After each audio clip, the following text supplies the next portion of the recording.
Taylor Swift's The Eras Tour landed at the box office like an earthquake last week, and it brought in a record amount of money. It brought in, I think it was like 92.8, just under 93 million at the domestic box office, and then it was 123.5 million. So basically another near 30 million, and so 124, let's say, globally, and that was just within this opening weekend. And it looks like that came in a little under the expectations. We had been talking about it for weeks that, hey, this movie's got $100 million in pre-sales. Like, I think initially it was like 65, and then the number kept climbing 100, and like it's going to come out all over the world. It's playing in 4,000 screens across the North America, which is basically the same amount of number that you would see on a comic book movie like a Marvel or a DC or a Star Wars film.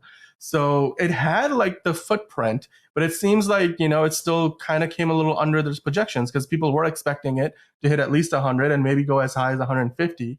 Now, we know that they were initially not going to play this on a Thursday, and they were going to not start screenings until after 6 p.m. on a Friday, but then they decided to release it on Thursday early. But even then, it looked like they didn't quite have the same number of screenings that you would expect a movie of this scale of expectation, at least like a Marvel movie. Like, they would literally pack the screens as much as they can, basically releasing it on Thursday instead of Friday. So the preview day has kind of gone from previews at midnight to now you can basically watch the movie all of Thursday and Friday. But Taylor Swift's Eras Tour, it seemed like they didn't do that. They sort of said, okay, we are releasing it a day early, but there's only so many showings. And so we've now kind of got this article, I believe this was in Deadline, where they were talking about how they left some money on the table. It looks like there were some quotes from anonymous studio executives saying that they should have maybe left it up to the professionals, that maybe there was some more potential at the box office than what was realized. So Bridget, I'll come to you first. What do you think about the idea that Taylor Swift maybe left some money on the table? I mean, when you've brought in literally billions of dollars on this tour, the most successful tour of all time, what's a few $1,000,000 left on the table, or would you think that has a big impact? I think what they really mean to say is they left a few $1 billion on the table, millions that they could have, had a cut of. So I think it is just a little bit of feeling left out of the big pot that she took in, which was, of course, wasn't what they were hoping, but still so impressive to make that much. And it was really close to their goal.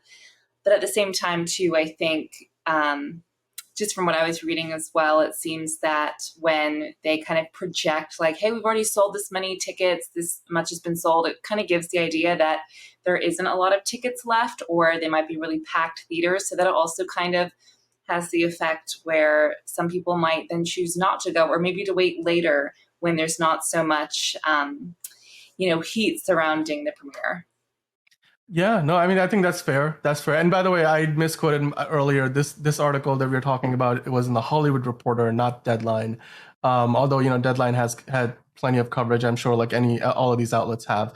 But they were also in this article talking about how AMC potentially was in a, basically in a position where they had a conflict of interest as both the distributor and one of the exhibitors of the movie, and that potentially affected some of the information regarding the marketing campaign, which was mostly being run by Taylor's team for this film, and that affected maybe the sales of the movie. So Angelina, I'll come to you. Like, what do you think about the idea that, yeah, it's a unique situation. Like, usually you see a studio marketing the movie, and a lot of studios generally market movies that they have been making themselves or they acquired. So they're usually on the same page here. But now we have AMC trying to do something like this, which you don't really see. So they don't have a ton of experience. I mean, I feel like we're experiencing that shift in so many different ways, right? Like Trader Joe's cut out the middleman, and that's now why they're one of the top grocery stores. It's like there are certain things as we evolve that I feel like there are so many steps to doing every single thing in the entertainment industry that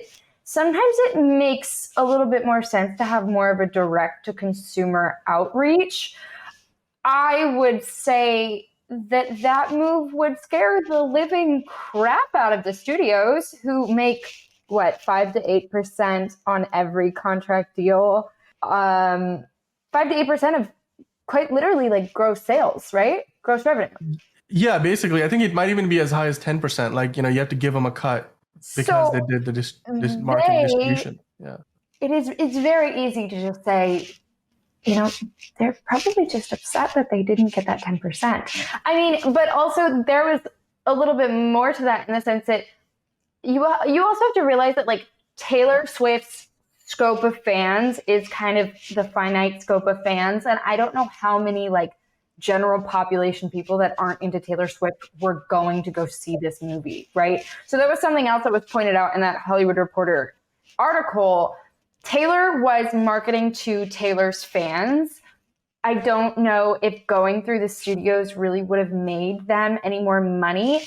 And as I pointed out before we started taping, because she didn't have to pay them that 5 to 10% that she would have had to pay them to get into the smaller theaters, etc., she probably made more money net profit than she would have.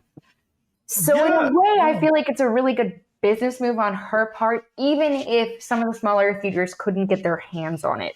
I do think that there's some issues with how AMC handled the rollout, but I definitely don't necessarily think her move was a bad move. I think she made the best possible business move for her movie, considering concert movies don't generally gross that amount, like gross that much money.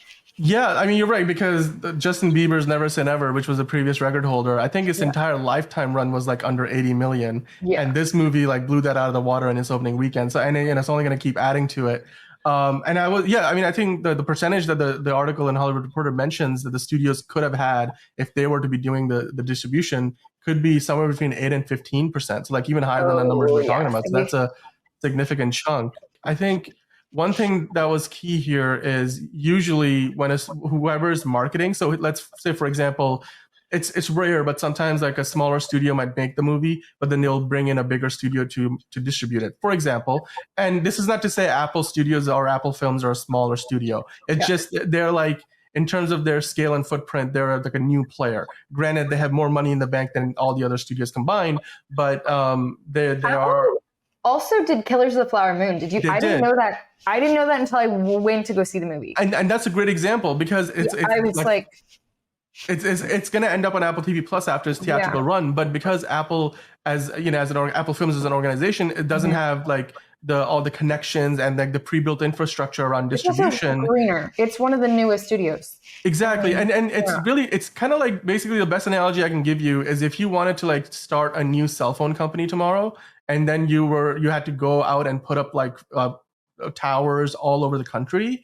That's kind of what like distribution outside, like a distribution arm of your studio looks like when you're trying to enter that market. So a lot of like new and upcoming, a lot of studios that have popped up in the last 10, 20 years, they still go through like these traditional studios that have got like decades and decades of like, basically they've got their hands in the pies, not just domestically, but around the world where it gets incredibly complex to like talk to all these distributors, like third party companies and everything, other exhibitors, and you have connections. And really Hollywood is an industry that's built on, relationships. So like those relationships that exist, you want to take advantage of that. So for example, Killers of the Flower Moon is being distributed by Paramount Pictures. And then I believe like Napoleon is being distributed by like Columbia or something.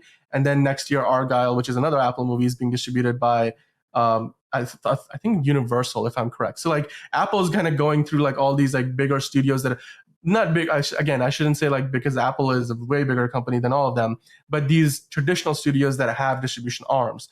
Whereas with AMC, like this is like really their first time going at it.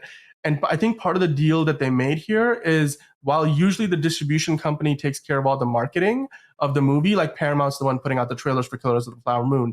Like you see, like they're the ones doing all the marketing, putting out the posters, all of that stuff you see. In this case, it looks like they left a lot of the creative decisions behind the marketing to Taylor Swift's team, while also, saying, okay, so we'll take a smaller cut than the studio would, and you can handle the marketing, like because your fan base better than we do. But yeah, and that was probably like they're in to this whole opportunity in the first place versus a more traditional option like a Universal or Warner Brothers, Disney.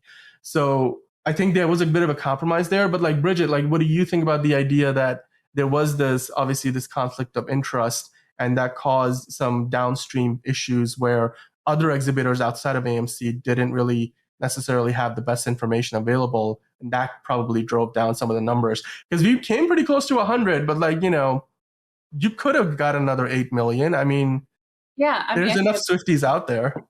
That's a good point. And I think too, when it is so, AMC driven, of course, everything is for their best interest, really. But it is difficult too, because I don't know, just thinking back to my hometown, we didn't even have an AMC. We had like a Regal and some other theater, but if they're the ones spearheading it and it's not really obvious that other theaters are also going to be screening it, just like as a theater goer, that can also play, I think, a big factor into, I don't live near an AMC, so they might not even be showing it. I haven't seen any showings. And then by the time that the local theaters do see that, they don't have a lot of time to advertise or set Yeah. screen.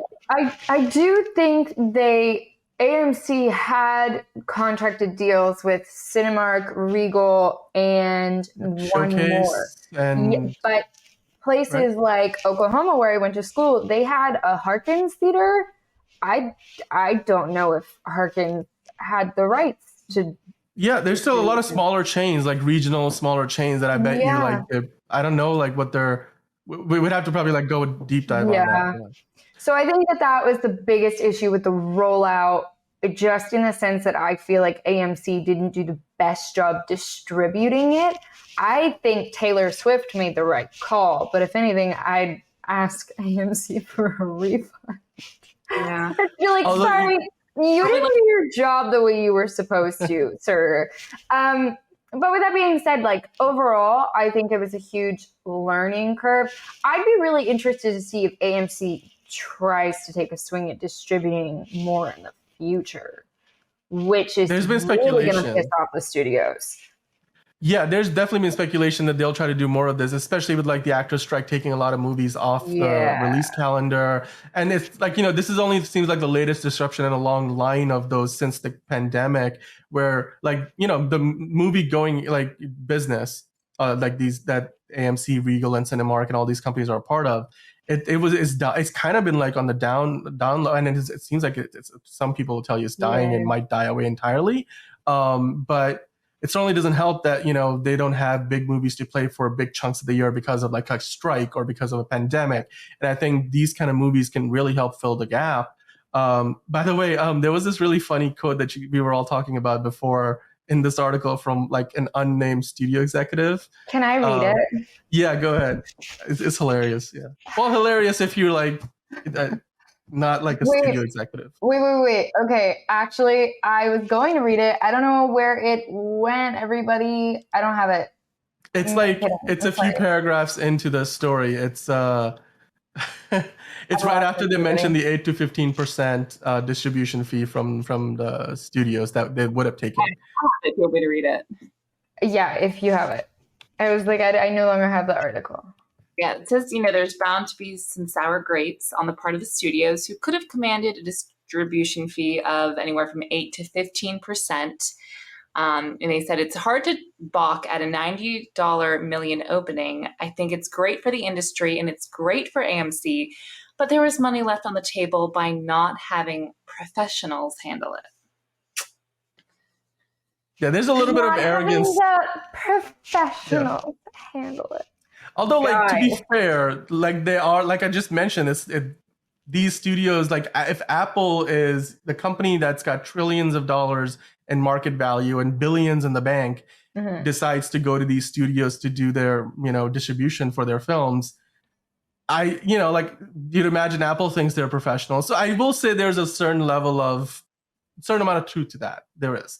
But truth in what sense? Like, I feel like AMC has been around long enough that like they could have handled it. True. No, I know. I'm just saying, like, it's also the matter of, we just clearly talked about, there's a conflict of interest. Like, they're the distributor. It's a massive conflict of interest, but I also think, and it's so funny because if you guys have gone to see the Taylor Swift ERAS tour, a lot of her newer albums are really about people telling her what she can and cannot do. And so the quote is so funny because he clearly did not go see this movie.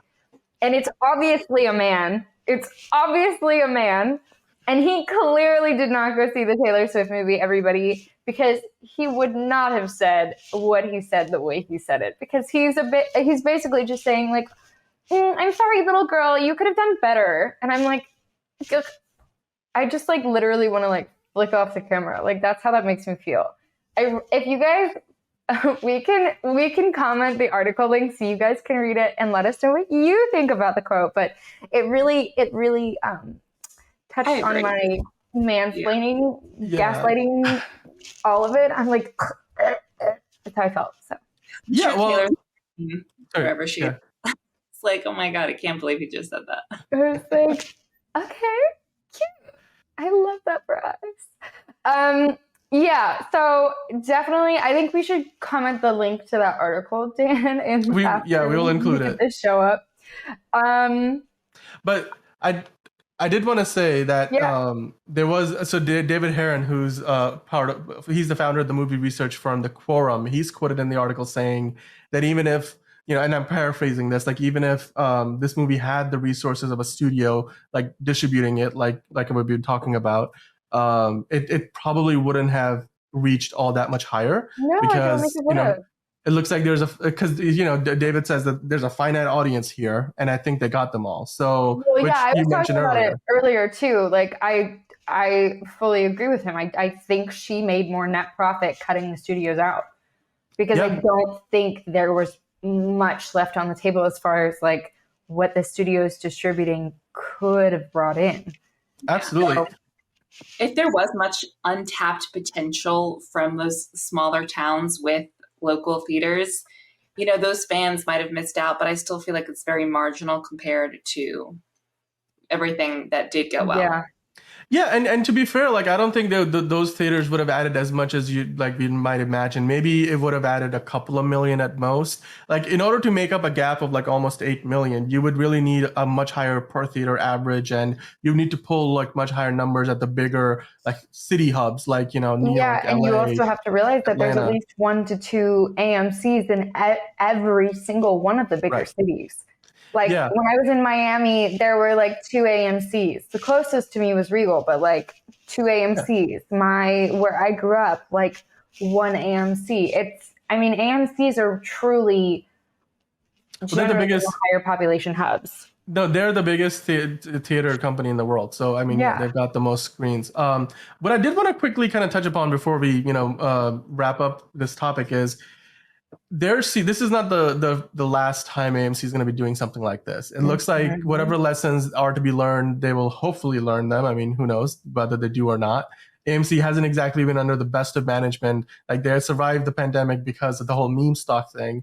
Otherwise, they might not even be around today. So as long as they learn their lessons or whatever they look, because they're probably seeing numbers that we are not seeing. They most likely have analytics that we don't have access to. So they might be looking at this and saying, okay, well, does this work? This didn't work. Maybe we left a little bit of money here on the table. And, like even things like maybe some from fan experience, like, hey, our tickets were non-refundable. And, that potentially causes a customer like satisfaction problem, which they could learn from. So having learned all those lessons. You and I were actually talking about it last week. We were not quite certain what the deal was, but there was weird, quite a bit of a scuffle over them not being any non-refundable, non-exchangeable tickets. And I actually don't remember the last time I ever bought a movie theater ticket that was absolutely non-refundable. I don't think that that's generally normal. It's not normal at all. A lot of people were upset because it seemed like Thursday, because it was supposed to open on Friday, right? It seems like people made it sound like on Thursday, she was just like, let's just add an extra day. And so everybody was like, oh, okay, we'll try to go on Thursday. And they couldn't unless they wanted to buy a second ticket. So I know a lot of fans were upset about that. Yeah. It's definitely not normal, because most of the time you can refund your ticket up until the show time of the movie. So but like talking about all of these lessons, like whether they left money on the table, whether they maybe they miscalculated the not opening on Thursday initially and they changed their minds, and that's something they can do differently. Whatever lessons they learned, clearly they're going to be doing more of this in the future because of how successful it was. We already know this to be true because Beyonce's Renaissance tour is the next big tour to come out in movie theaters, coming soon in December 1st. we recently found out, of course, that the bike riders just got moved off the release schedule. It was supposed to come out on December 1st. So we already know that, that movie, which has Oscar hopes, and Disney decided that if the actor strike was not going to get resolved soon, they didn't want to like promote that movie without its star-studded cast. Dan, that wasn't confirmed yet, right? That's just conjecture. No. It is. They did say that it's off the schedule, so that's confirmed. That was made public. What they didn't say is that they basically said the reason was the SAG strike negotiations breaking down, and they weren't sure. Like they already premiered it at Telluride Film Festival, so it's kind of like sort of out in the world, but they've decided to hold off on the release, but they want to be a part of this Oscar cycle, and in which case they'll have to release it in 2023. And if you're not doing it December 1st, there's only so many weeks left in the years to get it out there. Now, having said that, I did want to ask you guys, like, do you think that now that what AMC's learned from the ERAS tour, like, are they gonna try to maybe, instead of saying, "Oh, it's coming out a day early," which for all we know could have been almost done on purpose, and they might do the same again. But like, how do you think they're gonna approach the Renaissance tour differently? I mean, does the Renaissance tour even have the same potential kind of make the kind of money that Taylor Swift's ERAS tour did? It's interesting. I would say that it has the same amount of potential, just with a slightly different fan base, right? Like I would say that Beyonce and Taylor Swift have literally saved America's economy this year single-handedly. It's like the money that they're bringing in is almost like I fills exactly the gap that the SAG strike has left in the California economy. Well, we were already heading towards a recession, so yeah. We could have done without the SAG strike totally, and then benefited from these concerts economically. But with that being said, no, I think they'll probably approach it the same way. Beyonce is notoriously an incredible businesswoman. She and Jay-Z are a hell of a pair. I actually just read an article that they are now the most valued couple monetarily in the world. They are worth more as a couple than any other couple in the world. And I think that a huge part of that is, she's just an incredible businesswoman. So I'm honestly wondering if the way AMC rolls this out is a little bit different, but more due to just the contract being different. I wouldn't be surprised if her marketing team wants to take care of all of it, and also wants to see it distributed in all areas. So I'm going to be curious to see how it changes, but I don't know how much it would change other than just that distributing error. And I would want to say that she, based off of, even remember like when Lemonade came out, you couldn't get it unless you had her husband's app. What was Tidal? Like you could only listen to it on Tidal. She is notoriously known for limiting how many people can get access to her music. So I feel like she's going to do the same thing with a movie. So I think she might limit days. I think she'll only do it for a certain amount of time. Obviously, this is all conjecture just based off of previous business moves that she's made. But I do think it's going to be a little bit more limited. I think the key concept here would be we've been talking about it with Taylor Swift, maybe doing the last minute thing, we are putting it out a day early.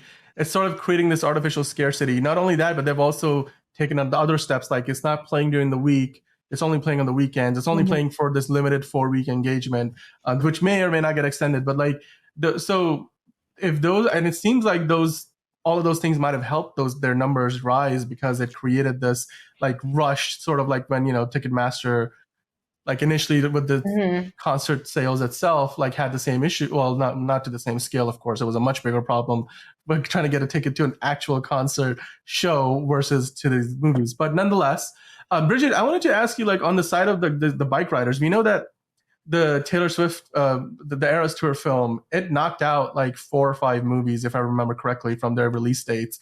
From The Exorcist moving a week back, or forward rather, from Friday the 13th, the perfect date for a horror movie, to October the 6th, the Friday previous to that. And then it even knocked a couple of movies into the next year. There was a Hilary Swank movie a rom-com that is now coming out in February that was supposed to come out like around the same time as the ERAS movie. So it had this huge effect in the box office.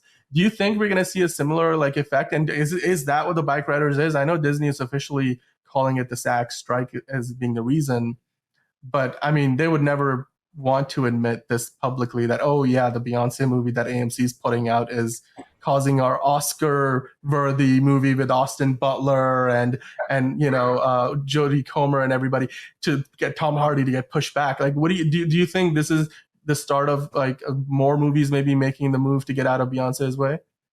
I think that's a really strong theory for sure.